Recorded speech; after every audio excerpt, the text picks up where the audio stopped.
Jamie Chadwell from Liberty will make an opening statement about being at the Bahamas Bowl. Jamey. So that way my mama won't get mad. Mama get mad at anybody right there. So on behalf of Dr. Costin, our president, Chancellor Falwell, Ian McCall, our athletic administration, we are so excited about being here, representing Liberty, representing Conference USA, being here in the Bahamas. It's a great reward for a really solid season for us. God's been good to us, bringing us here, and we're excited about the opportunity to get to play. You know, we're the only bowl game that's on at that time, and I've told our team how exciting that is, a chance to showcase our university, what we're about, and also represent our Conference USA. We know we got a great opponent in Buffalo. They've had a tremendous season. Coach Limbo has done a fantastic job. Should be a great game. Most importantly, what we're excited about is, it gives us a chance to finish this season the right way and obviously build momentum as we're going into next season. Very thankful for our seniors that have helped us get to this point.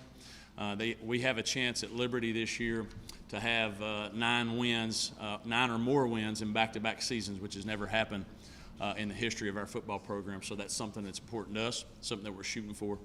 And I hope we do a fantastic job of representing our university. It's been a tremendous experience so far. The people of the Bahamas have been great to us. Location, the weather's been awesome. I think we're anticipating snow when we come back, so I'm trying to see if they'll let us stay a couple more days here to enjoy the nice weather. But it's been great. Our team has enjoyed the time together, all the things that the Bowls put together for us. We've had tremendous food and really enjoyed going down the water slides. I have the first question for a beat writer back home for Coach. It's about Aaron Vanamore. He's the guy who's gone from being the fringes of starting back in the fall to a freshman All-American.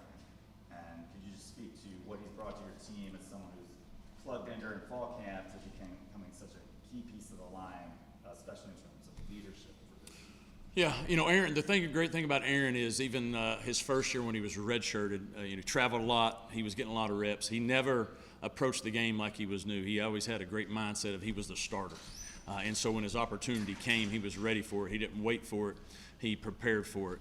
And he's been a tremendous asset and really been our most consistent player. He's because of some of the different things of the people that have graduated and moved on, he's really as a young guy, is a leader of that group. And he leads by example. He cares about his teammates. He cares about winning. He's thankful being at Liberty University. He's been a tremendous asset to us. We're thankful that he's a part of us. And to have the season that he did, playing 11 games and playing the way he did as a young guy, speaks a lot about him and his family. Known him for a long time. He used to come to football camps when I was at another place a long, long time ago. And God's ordained our pathways together for a long time, and thankful he's with us. Okay, other questions for Coach? With Liberty being a faith-based university, how do you integrate that into your practice? How do we integrate it during practices? Well, that's a good question. So we always start or finish, I should say, with a word of prayer and prayer request. Whether that's through songs, whether that's through different things that I talked through about the team, we always bring up, Jesus, and that God's got us here for a purpose. God's brought us to Liberty for a purpose, and through the sport of football, we get a chance to spread that purpose and share that purpose. And so, Jesus has blessed us all by being there, blessed Liberty University, and through whether that's music, whether me talking, whether that's praying. You'll see that our team, when we run through out on the field, the first thing that we'll do is they'll run to the end zone and pray together. And we're thankful that we can be at a place that allows us to share our faith boldly. Great question, by the way. Did you come up with that question? That's awesome. What's your name? Matea. That's a beautiful name, Matea. Okay, other questions? We spoke about it with Buffalo. It's a long period since you played football. What's it like to have the guys stay sharp and just football shape? That was a tough thing. We got done there the end of November, 1st of December. So we ended up having 7, 8 practices there before we broke for Christmas.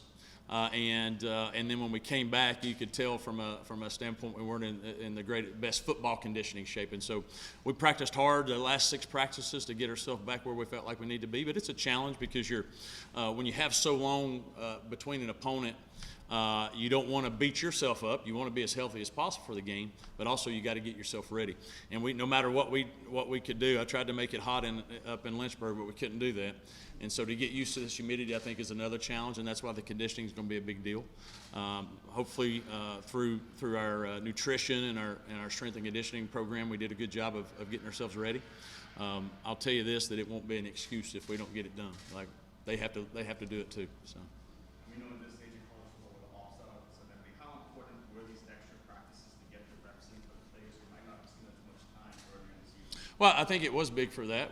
There's no secret. We've lost a lot of guys that decided to not play in the game and do their own thing, which is they were tremendous for us and helped us get to this point. But I was thankful for the extra practices because the team that we have that's down here, they're bought into what we're doing, and it gives them a chance to start getting where they need to be to play well. You know, the expectation doesn't change no matter who's playing. The standard is the standard, and so these guys know that, and the young guys that are getting more opportunities, there's a standard that this team expects them to play to. And so to give them more opportunities to get better and to hopefully shake off some rust was vital for us. I'm excited about watching those guys play because we get a chance to see that now maybe they've been talking about what they could do, now they get a chance to show it. Jimmy, you make up your roster of some changes opt-outs in the transfer portal.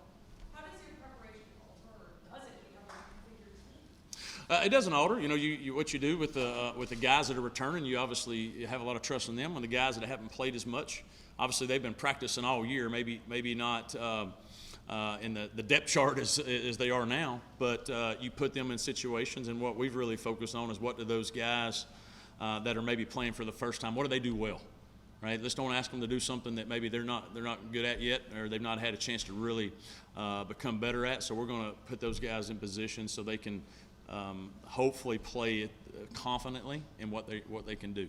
And so we'll have some new guys up front playing some different positions. You'll see some running backs carrying the ball a bit more. Obviously, our quarterback's going to be brand new.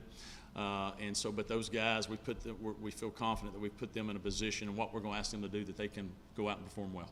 Your quarterback coming in, who's going to play this game, what have you seen out of him that gives you confidence in his preparation? Well, I think one, the team really cares about him. He cares about his teammates. He's a great teammate, and so I expect that you'll see our team play really hard for him because he's very supportive of them, and he's gotten better and better throughout the practices. He missed a lot of he got injured in our last game, so our practices prior to preparing for Buffalo, he really missed a lot because he was recovering from that. So he's really only had the last 6 or 7, 5 or 6, whatever it may be, to really sharpen up. But he practices our 2 all year long and got some playing time. So the team, offense, defense, special teams, everybody's got a lot of confidence in him going out there and playing. And he won't be perfect. We know that. He's going to make some mistakes. That's part of it. We're not asking him to be. We just ask him to be who he is and lead the football team. Anything else for Coach?